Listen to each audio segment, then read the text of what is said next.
Hi ವೀಕ್ಷಕರೇ, ಎಲ್ಲರಿಗೂ ನಮಸ್ಕಾರ. ನೋಡಿ, ಗೃಹಲಕ್ಷ್ಮಿ ಯೋಜನೆಯ ಪ್ರತಿಯೊಂದು ಫಲಾನುಭವಿಗಳಿಗೆ ಸರ್ಕಾರದಿಂದ 15ನೇ ಕಂತಿನ ಹಣ ಜಮಾ ಆಗಿದೆ. ಕಳೆದ ಒಂದು ತಿಂಗಳಿಂದ ಸಾಕಷ್ಟು ಫಲಾನುಭವಿಗಳು ಈ 15ನೇ ಕಂತಿನ ಹಣಕ್ಕಾಗಿ ಪ್ರತಿನಿತ್ಯವೂ ಕೂಡ ವೆಯ್ಟ್ ಮಾಡ್ತಾ ಇದ್ರಿ. ಇಂತಹ ಫಲಾನುಭವಿಗಳ ಬ್ಯಾಂಕ್ ಖಾತೆಗೆ ಕೊನೆಗೂ ಸರ್ಕಾರದಿಂದ 15ನೇ ಕಂತಿನ ಹಣ ಜಮಾ ಆಗಿದ್ದು, ನಾಳೆ ಬುಧವಾರ ಅಂದರೆ ಡಿಸೆಂಬರ್ 4ರಂದು ಕರ್ನಾಟಕದ 27 ಜಿಲ್ಲೆಗಳ ಫಲಾನುಭವಿಗಳ ಬ್ಯಾಂಕ್ ಖಾತೆಗೆ ಸರ್ಕಾರದಿಂದ ಗೃಹಲಕ್ಷ್ಮಿ ಯೋಜನೆಯ 15ನೇ ಕಂತಿನ ಹಣ ಜಮಾ ಆಗಲಿದೆ. ಇದರ ಜೊತೆಗೆ 15ನೇ ಕಂತಿನ ಹಣಕ್ಕೆ ರಾಜ್ಯ ಸರ್ಕಾರ 5 ಹೊಸ ನಿಯಮಗಳನ್ನ ಜಾರಿಗೆ ತಂದಿದೆ. ಈ ಒಂದು ನಿಯಮದ ಆಧಾರದ ಮೇಲೆ ನಿಮ್ಮ ಬ್ಯಾಂಕ್ ಖಾತೆಗೆ ಹಣ ಬರ್ತಾ ಇದೆ ಅಂತ ಹೇಳ್ತಾ ಆ ಒಂದು ಮಾಹಿತಿ ಏನು ಅಂತ ತಿಳ್ಕೊಳ್ಳೋಣ. ಅದಕ್ಕಿಂತ ಮೊದಲು ನೋಡಿ ಸ್ನೇಹಿತರೆ, ನೀವೇನಾದ್ರೂ ಇನ್ನೂ ಕೂಡ ನನ್ನ ಚಾನಲ್ನ ಸಬ್ಸ್ಕ್ರೈಬ್ ಆಗಿಲ್ಲ ಅಂದರೆ ದಯವಿಟ್ಟು ಪ್ರತಿಯೊಬ್ಬರೂ ಚಾನಲ್ನ ಸಬ್ಸ್ಕ್ರೈಬ್ ಮಾಡ್ಕೊಳ್ಳಿ, ಹಾಗೆ ವಿಡಿಯೋಗೆ ಒಂದು ಲೈಕ್ನ ಕೊಡಿ. ಹೌದು ಸ್ನೇಹಿತರೆ, ಕಳೆದ ಒಂದು ತಿಂಗಳಿಂದ ಗೃಹಲಕ್ಷ್ಮಿ ಯೋಜನೆಯ 15ನೇ ಕಂತಿನ ಹಣಕ್ಕಾಗಿ ಸಾಕಷ್ಟು ಫಲಾನುಭವಿಗಳು ಪ್ರತಿನಿತ್ಯವೂ ಕೂಡ ವೆಯ್ಟ್ ಮಾಡ್ತಾ ಇದ್ದೀನಿ. ನಮ್ಮ ಬ್ಯಾಂಕ್ ಖಾತೆಗೆ ಯಾವ ದಿನ ಹಣ ಜಮಾ ಆಗುತ್ತೆ ಅಂತ ತುಂಬ ಜನ ಕಮೆಂಟ್ನ ಕೂಡ ಮಾಡ್ತಾಯಿದ್ರಿ. ಇದೀಗ ರಾಜ್ಯ ಸರ್ಕಾರದಿಂದ 15ನೇ ಕಂತಿನ ಹಣ ಜಮಾ ಆಗಿದ್ದು, ಫಲಾನುಭವಿಗಳ ಬ್ಯಾಂಕ್ ಖಾತೆಗೆ 15ನೇ ಕಂತಿನ ಹಣ ಬಂದಿರೋದಕ್ಕೆ ವಿತ್ ಪ್ರೂಫ್ ಮೂಲಕ ನಾನು ನಿಮಗೆ ಮಾಹಿತಿನ ಕೊಡ್ತಾ ಇದ್ದೀನಿ. ನೀವು ಇವಾಗ ಸ್ಕ್ರೀನಲ್ಲಿ ಕೂಡ ನೋಡ್ಬೋದು, ಫಲಾನುಭವಿಗಳ ಬ್ಯಾಂಕ್ ಖಾತೆಗೆ 2,000 ಹಣ ಜಮಾ ಆಗಿದೆ. ಈ ಒಂದು ಹಣ 15ನೇ ಕಂತಿನ ಹಣ ಆಗಿದೆ ಸ್ನೇಹಿತರೆ.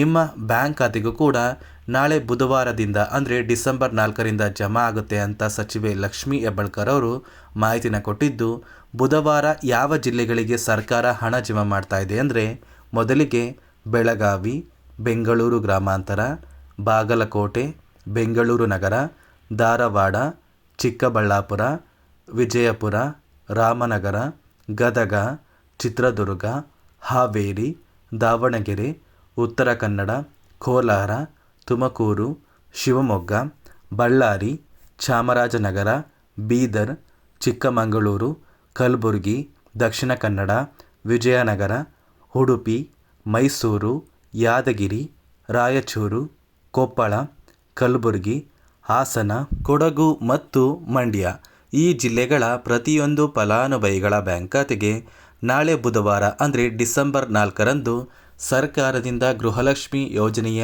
15ನೇ ಕಂತಿನ ಹಣ ಜಮಾ ಆಗ್ತಾ ಇದೆ.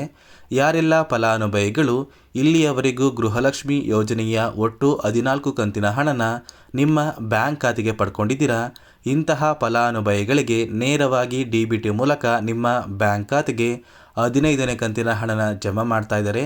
ನಿಮ್ಮ ಬ್ಯಾಂಕ್ ಖಾತೆಗೆ 14ನೇ ಕಂತಿನ ಹಣ ಬಂದಿಲ್ಲ ಅಂದರೆ ಮೊದಲು 14ನೇ ಕಂತಿನ ಹಣ ಜಮಾ ಆದ ನಂತರ 15ನೇ ಕಂತಿನ ಹಣ ಕೆಲವು ದಿನಗಳ ನಂತರ ಜಮಾ ಆಗುತ್ತೆ ಅಂತ ಸಚಿವೆ ಲಕ್ಷ್ಮೀ ಹೆಬ್ಬಾಳ್ಕರ್ ಅವರು ಪ್ರತಿಯೊಂದು ಫಲಾನುಭವಿಗಳಿಗೆ ಮಾಹಿತಿನ ಕೊಟ್ಟಿದ್ದು, ಅದೇ ರೀತಿ ಈ ಬಾರಿ 15ನೇ ಕಂತಿನ ಹಣ ಏನಿದೆ ಆ ಒಂದು ಹಣ ಕರ್ನಾಟಕದಲ್ಲಿ ಇರುವಂತಹ ಫಲಾನುಭವಿಗಳಲ್ಲಿ 67,000 ಫಲಾನುಭವಿಗಳ ಬ್ಯಾಂಕ್ ಖಾತೆಗೆ 15ನೇ ಕಂತಿನ ಹಣ ಜಮಾ ಆಗ್ತಾ ಇಲ್ಲ.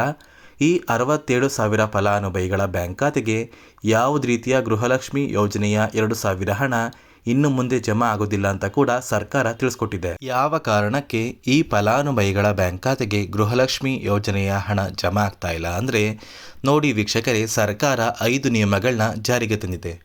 ಈ 5 ನಿಯಮದ ಆಧಾರದ ಮೇಲೇ ಗೃಹಲಕ್ಷ್ಮಿ ಯೋಜನೆಯ 15ನೇ ಕಂತಿನ ಹಣನ ಪ್ರತಿಯೊಂದು ಫಲಾನುಭವಿಗಳ ಬ್ಯಾಂಕ್ ಖಾತೆಗೆ ಜಮಾ ಮಾಡ್ತಾ ಇದೆ. ಅದೇ ರೀತಿ ಈ 67,000 ಫಲಾನುಭವಿಗಳ ಬ್ಯಾಂಕ್ ಖಾತೆಗೆ 2,000 ಹಣ ಈ 5 ನಿಯಮದ ಆಧಾರದ ಮೇಲೇ ಜಮಾ ಆಗ್ತಾ ಇಲ್ಲ.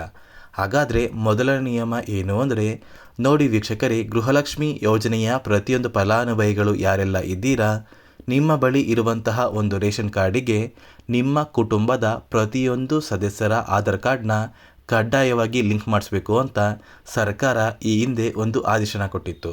ಆದರೆ ಸಾಕಷ್ಟು ಫಲಾನುಭವಿಗಳು ಹೊಂದಿರುವಂತಹ ಒಂದು ರೇಷನ್ ಕಾರ್ಡಿಗೆ ಅವರ ಕುಟುಂಬದ ಆಧಾರ್ ಕಾರ್ಡ್ನ ಲಿಂಕ್ ಮಾಡಿಸಿಲ್ಲ ಅಂತ ಸರ್ಕಾರಕ್ಕೆ ತಿಳಿದು ಬಂದು, ಯಾರೆಲ್ಲ ಫಲಾನುಭವಿಗಳು ಈ ಒಂದು ಕೆಲಸನ ಮಾಡಿಲ್ಲ, ಇಂತಹ ಫಲಾನುಭವಿಗಳ ಒಂದು ಹೆಸರನ್ನ ಗೃಹಲಕ್ಷ್ಮಿ ಯೋಜನೆಯ 2,000 ಹಣ ಜಮಾ ಆಗಬಾರ್ದು ಅಂತ ಸರ್ಕಾರ ಹಣಕಾಸು ಇಲಾಖೆಗೆ ಈ ಒಂದು ಫಲಾನುಭವಿಗಳ ಹೆಸರನ್ನ ಕೊಟ್ಟಿದೆ. ಅದೇ ರೀತಿ ಎರಡನೆಯ ಒಂದು ನಿಯಮ ಬಂದು, ಸಾಕಷ್ಟು ಫಲಾನುಭವಿಗಳು ಕಳೆದ 15 ವರ್ಷಗಳಿಂದ ನಿಮ್ಮ ಬಳಿ ಇರುವಂತಹ ಒಂದು ಆಧಾರ್ ಕಾರ್ಡ್ನ ಯಾವುದೇ ರೀತಿಯ ತಿದ್ದುಪಡಿ ಮಾಡಿಸಿಲ್ಲ ಮತ್ತು ಯಾವುದೇ ರೀತಿಯ ಒಂದು ಅಪ್ಡೇಟ್ನ ಕೂಡ ಮಾಡಿಸಿಲ್ಲ ಅಂತ ಸರ್ಕಾರ ಮಾಹಿತಿನ ಕೊಟ್ಟಿದೆ. 15 ವರ್ಷಗಳಲ್ಲಿ ನೀವು ಏನಾದ್ರೂ ನಿಮ್ಮ ಆಧಾರ್ ಕಾರ್ಡ್ನ ಅಪ್ಡೇಟ್ ಮಾಡಿಸಿದರೆ ಮಾತ್ರ ನಿಮ್ಮ ಬ್ಯಾಂಕ್ ಖಾತೆಗೆ ಗೃಹಲಕ್ಷ್ಮಿ ಯೋಜನೆಯ 2,000 ಹಣ ಜಮಾ ಆಗುತ್ತೆ. ಮತ್ತು ವೀಕ್ಷಕರೇ, ಮೂರನೆಯ ಒಂದು ನಿಯಮ ಬಂದು ನೋಡಿ ವೀಕ್ಷಕರೇ, ಪ್ರತಿ ತಿಂಗಳು ಸರ್ಕಾರದಿಂದ ಬರುವಂತಹ ಒಂದು ರೇಷನ್ನ ಪ್ರತಿಯೊಂದು ಫಲಾನುಭವಿಗಳು ಕಡ್ಡಾಯವಾಗಿ ಪಡ್ಕೋಬೇಕು.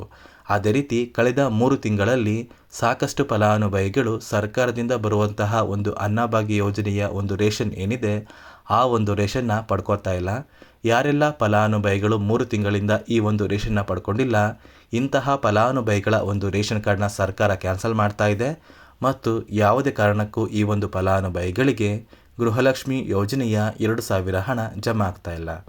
ಮತ್ತು ವೀಕ್ಷಕರೇ, 4ನೆಯ ಒಂದು ನಿಯಮ ಬಂದು ನೋಡಿ ವೀಕ್ಷಕರೇ, ಗೃಹಲಕ್ಷ್ಮಿ ಯೋಜನೆಯಲ್ಲಿ ಯಾರೆಲ್ಲ ಫಲಾನುಭವಿಗಳು ಸರ್ಕಾರಕ್ಕೆ ಟ್ಯಾಕ್ಸ್ನ ಕಟ್ತಾ ಇದ್ದೀರಾ, ಇಂತಹ ಫಲಾನುಭವಿಗಳ ಬ್ಯಾಂಕ್ ಖಾತೆಗೆ ಸರ್ಕಾರ ಖಂಡಿತವಾಗಿ 2,000 ಹಣನ ಜಮಾ ಮಾಡೋದಕ್ಕೆ ಆಗೋದಿಲ್ಲ ಅಂತ ಮಾಹಿತಿನ ಕೊಟ್ಟಿದ್ದು, ಸರ್ಕಾರಕ್ಕೆ ನೀವೇನಾದ್ರೂ ತೆರಿಗೆನ ಕಟ್ತಾ ಇದ್ರೆ ಅಂದರೆ ಟ್ಯಾಕ್ಸ್ನ ಪೇ ಮಾಡ್ತಾ ಇದ್ರೆ ನಿಮ್ಮ ಬ್ಯಾಂಕ್ ಖಾತೆಗೆ ಮುಂದಿನ ದಿನಗಳಲ್ಲಿ ಯಾವುದೇ ರೀತಿಯ ಗೃಹಲಕ್ಷ್ಮಿ ಯೋಜನೆಯ ಹಣ ಜಮಾ ಆಗೋದಿಲ್ಲ.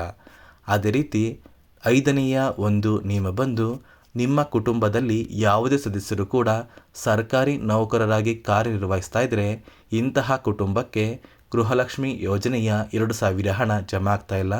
ಸರ್ಕಾರಿ ನೌಕರರು ಇರುವಂತಹ ಒಂದು ಕುಟುಂಬದ ಸದಸ್ಯರು ಗೃಹಲಕ್ಷ್ಮಿ ಯೋಜನೆಯ 2,000 ಹಣನ ಪಡೆಯಲು ಅನರ್ಹರು ಅಂತ ಸರ್ಕಾರ ಆದೇಶನ ಕೊಟ್ಟಿದ್ದು, ಈ 5 ನಿಯಮದ ಆಧಾರದ ಮೇಲೆ 67,000 ಫಲಾನುಭವಿಗಳ ಬ್ಯಾಂಕ್ ಖಾತೆಗೆ ಗೃಹಲಕ್ಷ್ಮಿ ಯೋಜನೆಯ ಹಣ ಜಮಾ ಆಗ್ತಾ ಇಲ್ಲ. ಉಳಿದಿರುವಂತಹ 1,21,00,000 ಫಲಾನುಭವಿಗಳ ಬ್ಯಾಂಕ್ ಖಾತೆಗೆ ಸರ್ಕಾರದಿಂದ ನೇರವಾಗಿ ಗೃಹಲಕ್ಷ್ಮಿ ಯೋಜನೆಯ 15ನೇ ಕಂತಿನ ಹಣ ಜಮಾ ಮಾಡ್ತಾ ಇದ್ದಾರೆ. ಪೆಂಡಿಂಗ್ ಇರುವಂತಹ ಫಲಾನುಭವಿಗಳ ಬ್ಯಾಂಕ್ ಖಾತೆಗೆ ಒಂದು ವೇಳೆ ಹಣ ಜಮಾ ಆಗಿಲ್ಲ ಅಂದರೆ ಆದಷ್ಟು ಬೇಗ ನಿಮ್ಮ ಊರಿಗೆ ಹತ್ತಿರವಿರುವ ಮಹಿಳಾ ಮತ್ತು ಮಕ್ಕಳ ಅಭಿವೃದ್ಧಿ ಇಲಾಖೆಗೆ ಭೇಟಿ ನೀಡಿ ಅಂತ ಹೇಳ್ತಾ, ನಾಳೆ ಬುಧವಾರ ಪ್ರತಿಯೊಂದು ಫಲಾನುಭವಿಗಳು 15ನೇ ಕಂತಿನ ಹಣನ ಪಡ್ಕೋತೀರಾ ಅಂತ ಹೇಳ್ತಾ, ಇದಿಷ್ಟು ಸರ್ಕಾರದಿಂದ ಬಂದಿರುವಂತಹ ಒಂದು ಮಾಹಿತಿಯಾಗಿದೆ. ದಯವಿಟ್ಟು ನನ್ನ ಚಾನಲ್ನ ಸಬ್ಸ್ಕ್ರೈಬ್ ಮಾಡ್ಕೊಳ್ಳಿ, ಹಾಗೆ ವಿಡಿಯೋಗೆ ಒಂದು ಲೈಕ್ನ ಕೊಡಿ.